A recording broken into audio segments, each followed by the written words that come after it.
Assalamualaikum warahmatullahi wabarakatuh. Salam sejahtera untuk kita semua. Tabik pun. Alhamdulillahirabbil alamin. Wassalatu wassalamu ala asrofil anbiya'i wal mursalin wa ala alihi wa sahbihi ajmain. Pada seluruh hadirin undangan yang berbahagia, terutama kepada seluruh masyarakat yang hadir pada kesempatan peringatan Hari Ulang Tahun Payungi yang ke-6 pada malam hari ini. Mudah-mudahan kehadiran Bapak, Ibu, dan saudara semuanya pada kesempatan malam hari ini akan terus memberikan semangat pemberdayaan kepada Pasar Yoso Mulyo Pelangi, dan semakin hari akan menjadi semakin maju. Wabil khusus saya ingin menyampaikan selamat kepada kawan-kawan penggerak Payungi yang sudah ikut secara bersama-sama mendampingi Pasar Yoso Mulyo Pelangi ini hingga sampai usia yang ke-6 tahun. Karena memang tidak banyak gerakan pemberdayaan masyarakat yang bisa mencapai usia, jangankan sampai 6 tahun. Beberapa gerakan pemberdayaan itu kadang-kadang hanya seumur jagung. Ada yang hitungan bulan, ada yang hitungan minggu, bahkan ada yang hitungan hari. Sudah layu sebelum berkembang. Tapi alhamdulillah Payungi sudah memasuki tahun ke-6, dan saya kira sesuai dengan tagline tahun ke-6 Payungi, semakin menyala dan semakin tenang dan semakin membawa kemajuan kepada masyarakat. Bapak Ibu yang saya hormati, saya akan menyampaikan pidato kebudayaan sebagaimana yang diminta oleh kawan-kawan Payungi. Cuma saya tidak tahu yang dimaksud pidato kebudayaan itu seperti apa. Tapi saya membuat tulisan. Tulisan ini nanti akan saya bacakan. Ya, mudah-mudahan dipahami isinya gitu. Walaupun saya tidak tahu apakah tulisan ini bagian dari yang diminta tentang pidato kebudayaan itu. Saya sebenarnya sudah diminta Mas Dharma untuk menyampaikan pidato itu 1 tahun yang lalu di ulang tahun Payungi yang ke-5. Tapi karena saat itu saya sedang ada acara di Purwokerto, maka saya meminta untuk kemudian ditunda, dan ditundanya setahun kemudian, yaitu pada ulang tahun Payungi yang ke-6. Bapak Ibu yang saya hormati, saya akan bacakan saja. Mohon maaf barangkali beberapa hal yang saya sampaikan ini nanti terasa agak berat untuk dipahami. Saya kasih judul pidato kebudayaan ini adalah Payungi, Tauhid Sosial dan Pendidikan Komunitas. Ketika diminta untuk menyampaikan pidato kebudayaan dengan tema pendidikan komunitas dalam kerangka pemberdayaan masyarakat, saya cukup lama merenung apa yang harus saya sampaikan untuk memenuhi harapan tersebut. Pada akhirnya saya mengambil kesimpulan bahwa pidato kebudayaan itu bukan soal parade konsep dan teori, tetapi ini soal kontemplasi, soal refleksi manusia dan kebudayaannya. Allah Subhanahu wa Ta'ala banyak mengingatkan kepada kita untuk banyak bertafakur. Di dalam Al-Quran ada banyak kalimat yang meminta kita untuk banyak berpikir. Seperti afala tatafakkarun, apakah kamu tidak pernah memikirkan? Afala yatafakkarun, apakah mereka tidak pernah berpikir? Afala ta'qilun, apakah kalian tidak menggunakan akal pikiran? Afala yatadabbarun, apakah kalian tidak pernah tadabbur, tidak pernah mengobservasi, tidak pernah melihat kondisi alam semesta? Semua itu mengandung pesan untuk kita berpikir secara kontemplatif, bukan hanya berteori dan mengadu konsep. Kita sudah terlalu banyak berteori, tetapi kurang berkontemplasi, kurang bertafakur. Kata bijak Ali Syariati, seorang pemikir dari Iran, beliau mengatakan, kemiskinan sejatinya bukanlah semalam tanpa makan, melainkan sehari tanpa berpikir. Kebudayaan sebagai hasil cipta, rasa, dan karsa manusia adalah esensi yang menjadi alasan manusia itu ada dan berada. Manusia tanpa kebudayaan, maka ia bukan manusia. Jika ada manusia tanpa kebudayaan, maka ia menjadi hayawan, menjadi hewan.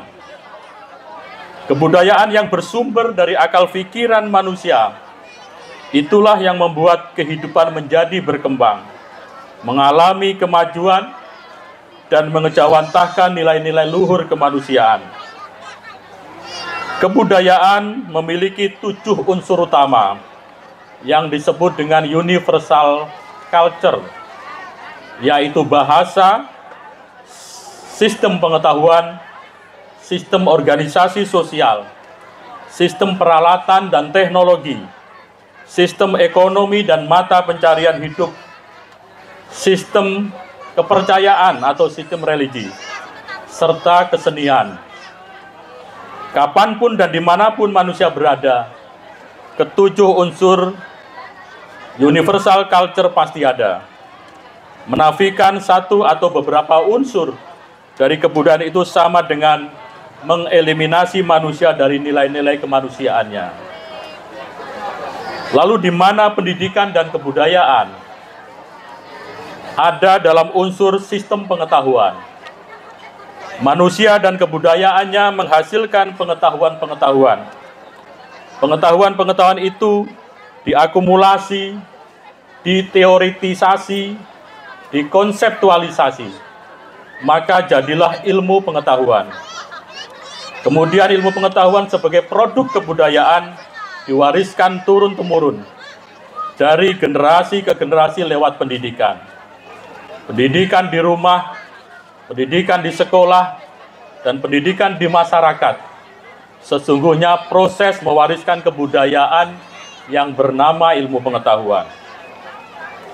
Esensi pendidikan bukan hanya sekedar mengisi kepala manusia dengan pengetahuan, tetapi berusaha mewujudkan manusia yang memiliki kesadaran akan diri kemanusiaannya. Dengan pendidikan diharapkan seseorang menyadari tugas dan tanggung jawabnya sebagai khalifah di muka bumi ini. Khalifah bagi dirinya sendiri, bagi orang lain, serta bagi alam semesta. Jika itu bisa dilakukan manusia, maka ia akan menjadi rahmat semesta alam. Rahmatan lil alamin. Begitu pula yang dilakukan oleh Nabi Muhammad SAW. Beliau bukan saja nabi secara ritual spiritual, akan tetapi beliau juga nabi secara sosial. Nabi Muhammad lahir di Mekah dalam kondisi sosial yang buruk sekali. Beliau tidak belajar membaca dan menulis karena budaya Mekah memang tidak mendukung untuk itu. Beliau menikah dengan seorang janda kaya pada usia 25 tahun dan mulai melakukan perenungan di Gua Hira untuk memikirkan kondisi sosial, kondisi religius, politik, dan ekonomi di sekelilingnya. Beliau kemudian benar-benar mengejutkan kota Mekah pada usia 40 tahun untuk membebaskan masyarakat Mekah dan seluruh umat manusia.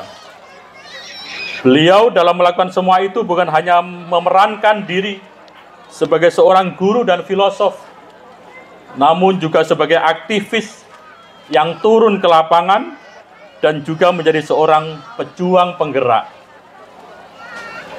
Pendidikan adalah sarana liberasi, sarana pembebasan. Pembebasan dari apa? Tentu saja pembebasan dari keterbelakangan, kelemahan, dan ketidakberdayaan, kemiskinan, dari struktur yang tidak adil dan tidak menguntungkan. Sebab itu Islam senantiasa mengajak agar nilai-nilai teologis itu harus diterjemahkan ke dalam aras praksis berupa pembebasan dari segala belenggu tersebut.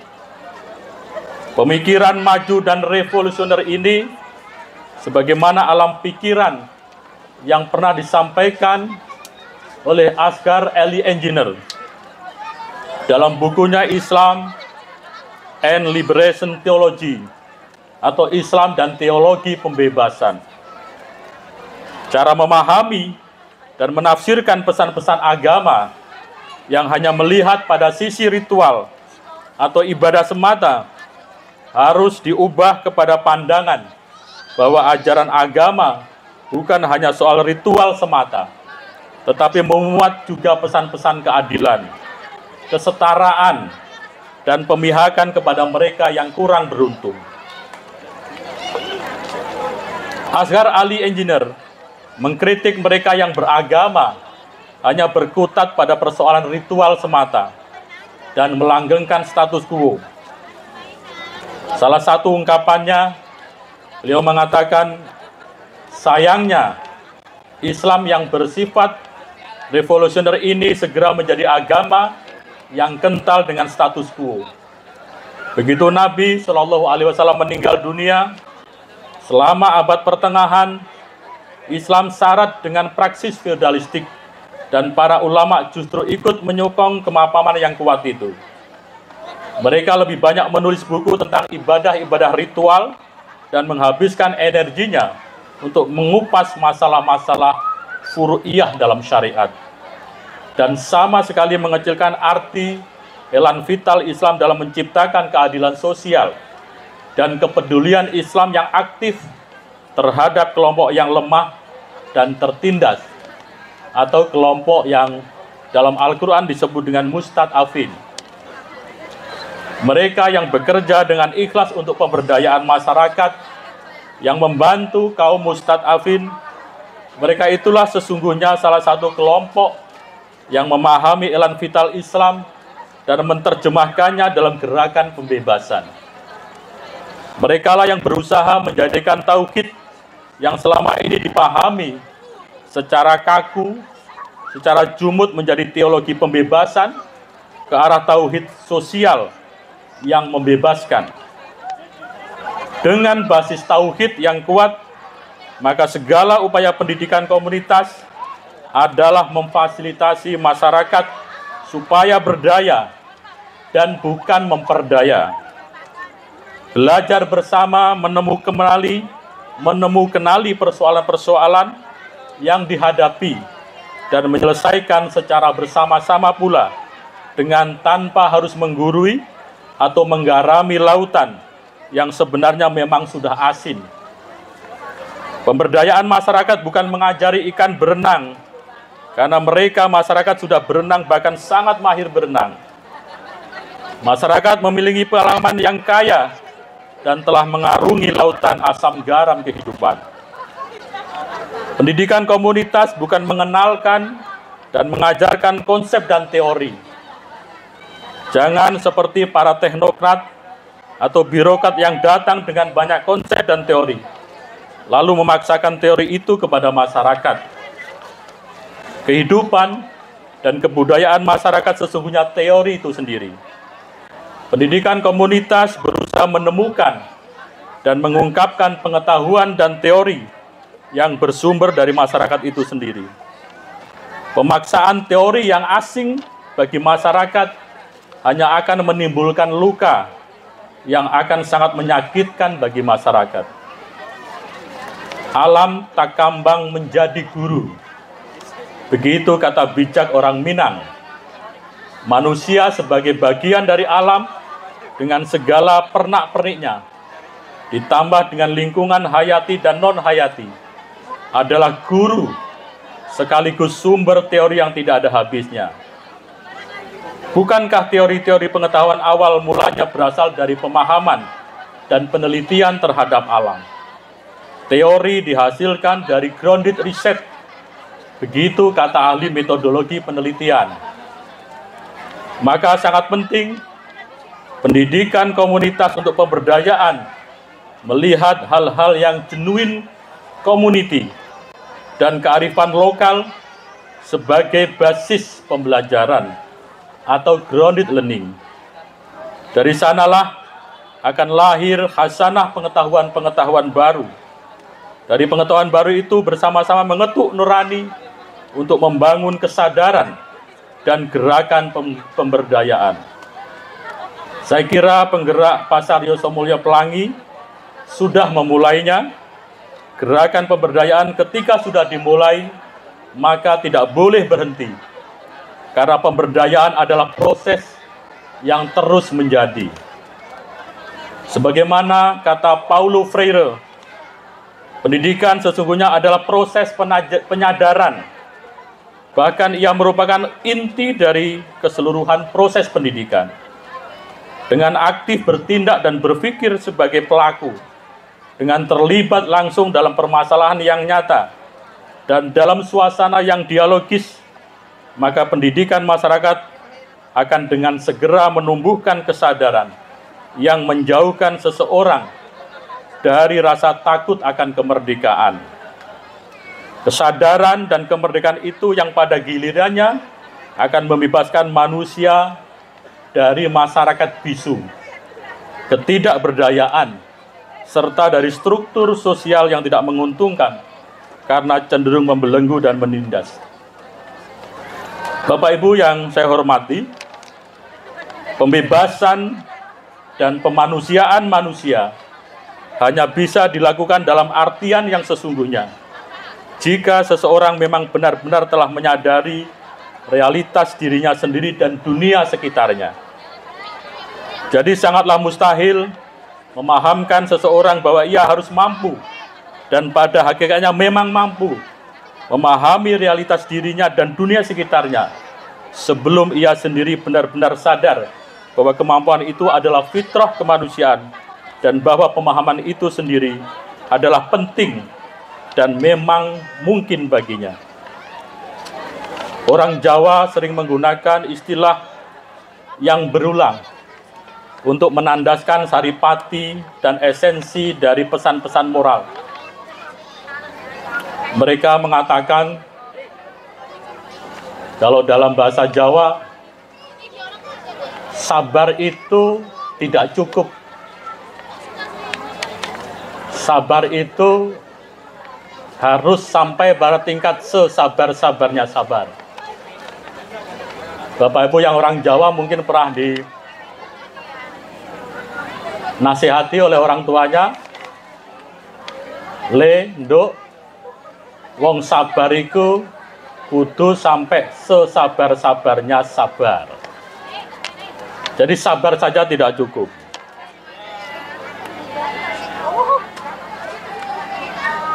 Menjadi orang jujur harus sampai tingkat sejujur-jujurnya jujur. Menjadi orang tawakal harus setawakal-tawakalnya tawakal. Begitu pula halnya membangun kesadaran dan pendidikan komunitas atau masyarakat harus mencapai tingkat kesadaran tertinggi dan terdalam, yakni kesadarannya kesadaran. Yang kalau dalam bahasa Paulo Freire, the concise of the conciseness. Jadi pemberdayaan masyarakat, pendidikan komunitas, itu sesungguhnya bertujuan untuk mencapai pada tingkat kesadarannya, kesadaran masyarakat. Bapak Ibu sekalian yang saya hormati, demikian pidato kebudayaan yang dapat saya sampaikan. Pada akhirnya, sekali lagi saya mengucapkan selamat kepada Payungi yang sudah 6 tahun memberdayakan masyarakat, mendampingi masyarakat, yang sampai pada tingkat tertentu sudah mampu membangun kesadaran masyarakat untuk keluar dari belenggu kemiskinan, keluar dari belenggu yang tidak mendukung untuk mereka bangkit menjadi manusia, menjadi masyarakat yang merdeka, menjadi masyarakat yang humanis. Mudah-mudahan bermanfaat untuk kita semuanya. Dirgahayu Payungi. Terima kasih pada Bapak Ibu semuanya yang menyimak dan mendengarkan pidato kebudayaan ini. Billahi taufik wal hidayah. Assalamualaikum warahmatullahi wabarakatuh.